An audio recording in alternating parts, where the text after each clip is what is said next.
Assalamualaikum warahmatullahi wabarakatuh. Di video kali ini saya akan membahas materi mengenai OJK atau Otoritas Jasa Keuangan, fungsi dan wewenangnya. Video ini bertujuan untuk memenuhi tugas UTS dari mata kuliah Bank dan Lembaga Keuangan dengan dosen pengampu Bapak Dr. Sugeng Prayitno dengan gelar MM. Sebelumnya perkenalkan, nama saya Daryono. Saya mahasiswa Universitas Pancasakti Bekasi dengan nomor NIM 28920500062. Saya dari Prodi Manajemen semester 6. Apa itu Otoritas Jasa Keuangan? Otoritas Jasa Keuangan adalah lembaga yang independen dan bebas dari campur tangan pihak lain, yang mempunyai fungsi, tugas, dan wewenang pengaturan, pengawasan, pemeriksaan, dan penyidikan. OJK ini dibentuk untuk mendukung kepentingan sektor jasa keuangan serta menyeluruh sehingga meningkatkan daya saing perekonomian Indonesia loh. Untuk OJK atau Otoritas Jasa Keuangan dibentuk berdasarkan UU nomor 21 tahun 2011 yang berfungsi menyelenggarakan sistem pengaturan dan pengawasan yang diintegrasi terhadap keseluruhan kegiatan di dalam sektor jasa keuangan. Sedangkan untuk sejarah dan latar belakang berdirinya OJK dibentuk atas beberapa kondisi keuangan dan ekonomi di Indonesia. Ada dua penyebab utama yang melatar belakangi berdirinya OJK, di antara lain yaitu munculnya ketidakpuasan dan kekecewaan terhadap fungsi pengawasan BI terhadap lembaga-lembaga keuangan di Indonesia pasca krisis ekonomi di tahun 1998. Sesuai UU nomor 3 tahun 2004 tentang BI yang menyatakan bahwa tugas mengawasi bank akan dilakukan oleh lembaga pengawasan sektor jasa keuangan yang independen. OJK kemudian didirikan pada Agustus 2012.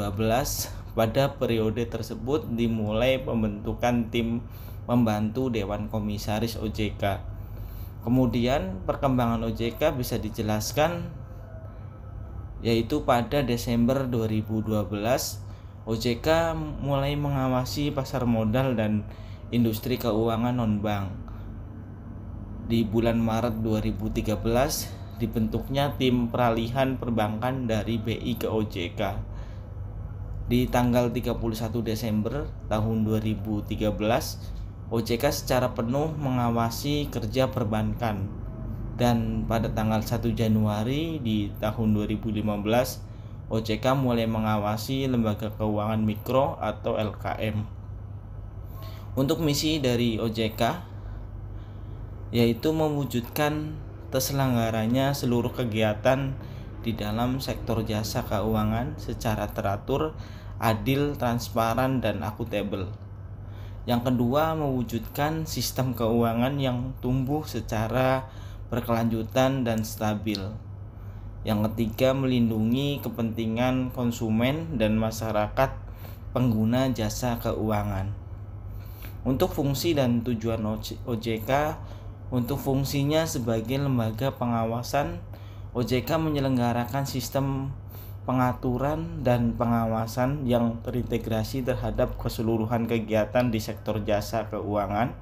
Oleh sebab itu, segala kegiatan yang dilakukan oleh bank dan lembaga penyedia jasa keuangan akan diawasi, dan OJK akan menjamin keamanan bagi para konsumennya.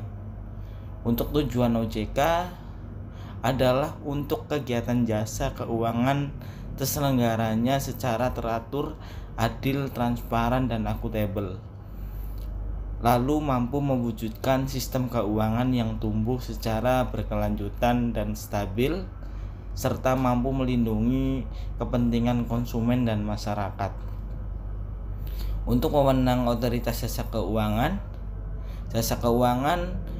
Wewenang tersebut dikelompokkan menjadi 4 yang meliputi pengaturan dan pengawasan mengenai kelembagaan bank, yaitu mengenai perizinan pendirian bank, pembukuan kantor bank, anggaran dan rencana kerja, kepemilikan, kepengurusan dan sumber daya manusia, merger, konsolidasi dan akuisisi bank, pencabutan izin usaha bank, kegiatan usaha bank, sumber dana, penyediaan dana, produk hibridasi dan aktivitas bidang jasa. Lalu untuk pengaturan dan pengawasan mengenai kesehatan bank yang meliputi likuiditas, rentabilitas, solvabilitas, kualitas aset, rasio kecukupan, modal minimum batas maksimum, pemberian kredit, rasio peminjaman terhadap simpanan dan cadangan bank. Lalu laporan bank terkait dengan kesehatan dan kinerja bank, sistem informasi debitur, pengujian kredit atau credit testing, dan standar akuntansi bank. Lalu pengaturan dan pengawasan mengenai aspek kehati-hatian bank yang meliputi manajemen risiko, tata kelola bank, prinsip mengenal nasabah dan anti pencucian uang, serta pencegahan biaya terorisme dan kejahatan perbankan.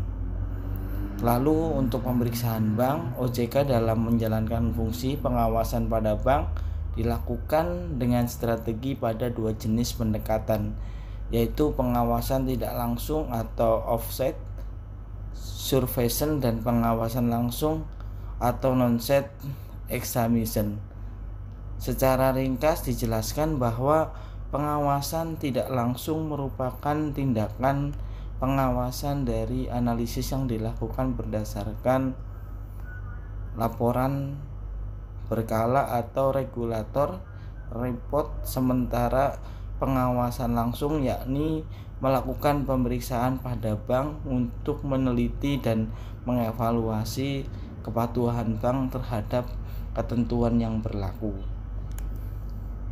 Sekian untuk materi mengenai pengenalan OJK, fungsi dan wewenangnya, dan saya akhiri. Assalamualaikum warahmatullahi wabarakatuh.